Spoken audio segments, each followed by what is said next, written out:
I wanted to talk a little bit about post frame versus red iron, and I know Tyler spoke about this not too long ago. I know Trent has spoken about it, and also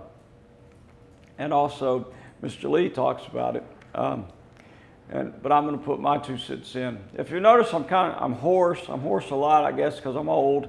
But so I'm singing in a Christmas program at church, and so we practiced last night. And what's really fun about it this year is I'm singing with my wife and one of my sons and my daughter and 2 of my grandkids. We're all in the program together, and so that's really fun. So that's my excuse for being hoarse. So this is a typical foundation for a typical red iron building. And now this is the elevations for that particular building. And what you'll notice, so this is the side view of that building. And what you can see very clearly is that it's ugly, because it's a 1-on-12 pitch. I mean, you have to look very carefully to even notice that the front is 2 feet taller than the back, so that the water will run down it. And the big consideration, one of the big considerations with a metal building is the pitch of the roof. Because, you know, it's all about, like I talked about last week, about counting the cost. Because there are hidden costs in a metal building project. The prices that we give you, whenever we give you these specials, or when you talk to the specialist, it's a turnkey job. And so you're going to have a building with a concrete slab for this price. And so the first component where they charge extra for is if you want to change the pitch of your building. It's like, so you see this is ugly, and if I click over here to a Mallett building, you see this building, or you see this building, or you see this building. And these are buildings that are nice looking, that would fit with your home, would fit in your neighborhood, and would look nice. Whereas if you put that in your neighborhood, there's some neighborhoods you can't even put them.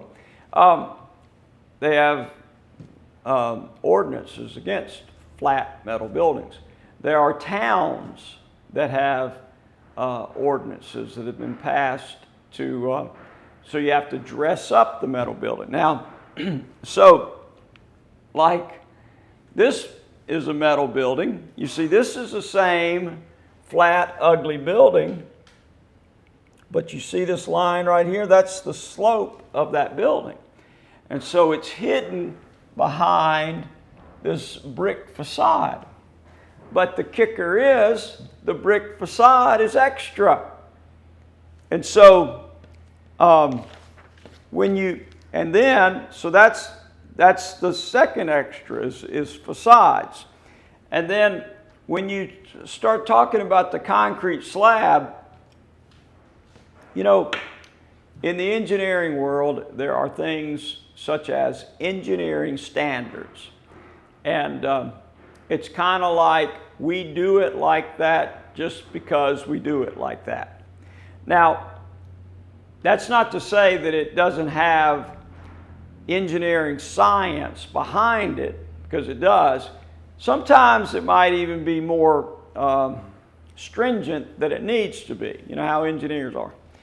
So the way we design a foundation for a metal building is we have, the whole thing is covered with a 4 or 5 inch slab, and then we have an exterior grade beam around it that is at least 16 inches and 24 inches deep.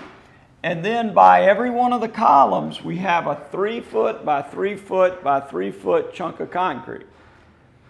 And the anchor bolts go down into those chunks of concrete, and that's what holds the building down. And it works. But the cost of the concrete is not included in the cost of the metal building. And the cost of concrete has gone up tremendously. I think now it's $115 a cubic yard, maybe more.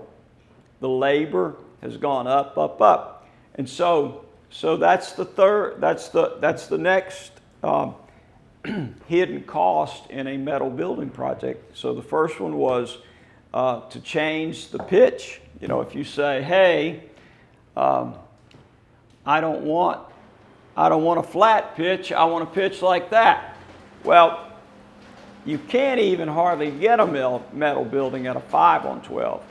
You might be able to get a metal building at a 3 on 12 or 4 on 12, maybe 4 on 12. And, but the cost goes up tremendously. The next hidden cost in a metal building is the doors and the windows. Our buildings obviously come with doors and windows, but the doors and windows aren't included in the cost of the metal building many times. And so that's another hidden cost. And then the last hidden cost of a metal building is you have to get somebody to install it. Let's see, I've got a, let's see, where am I looking for? Wait.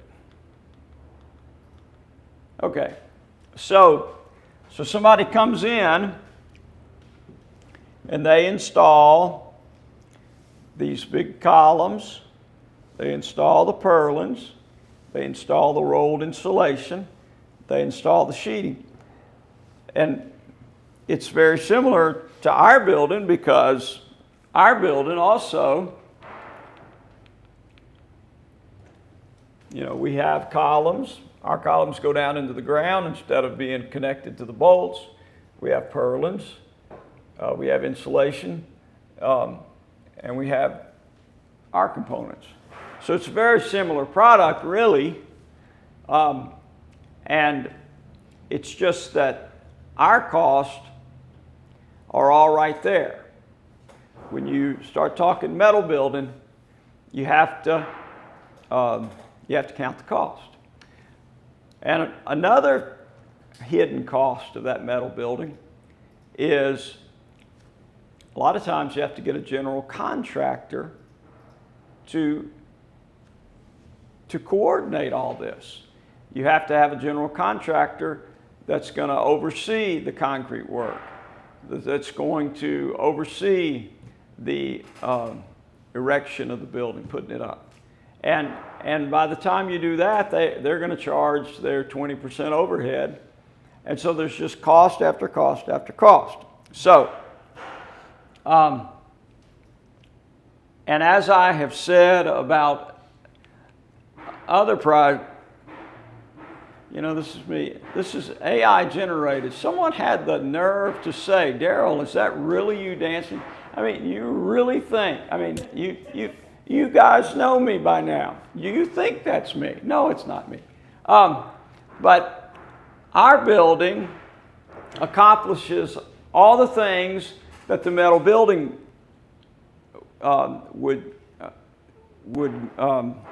furnish, as I've said, because if we do a 16-foot eave height, even a 14-foot eave height, but especially 16-foot eave height, it's plenty big enough to store your fire truck, if you have a fire truck, or your 18-wheeler, if you have an 18-wheeler, and or a giraffe, if you have a giraffe. And so these are big buildings that have, just like metal buildings, that have big spaces. So, bottom line is, believe it or not, here at Mallett Building, we like post frame buildings. We don't like metal buildings, but I mean, it's nothing personal. It's just that's what we do here, and we do it very well.